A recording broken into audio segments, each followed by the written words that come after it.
ባለፉት 6 ዓመታት ብዙም ድምፁን ሳያሰማ ከግዙፍ የንግድና የመኖሪያ ቤቶች ግንባታ ጀርባ ስላለ አንድ የኮንስትራክሽን ካምፓኒ ልነግራችሁ ነው። የቀድሞ ያስሚን ጀማል ኮንስትራክሽን የአሁኑ ኮምፓስ ኮንስትራክሽን ኃላፊነቱ የተወሰነ የግል ማህበር።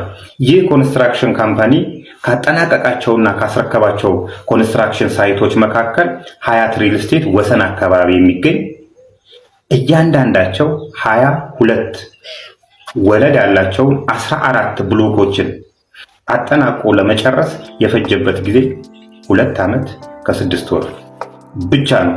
ጊፍት ሪል ስቴት ደንበል አካባቢ በዋና መስሪያ ቤትነት ሊጠቀመው ያሰበውን ህንፃ እንዲሁም ቦሌ አትላስ አካባቢ የሚገኘው የመኖሪያ ቤት አፓርትመንት በተባለው የኮንስትራክሽን ጊዜ አጠናቆ ያስረከበ ድርጅት ነው።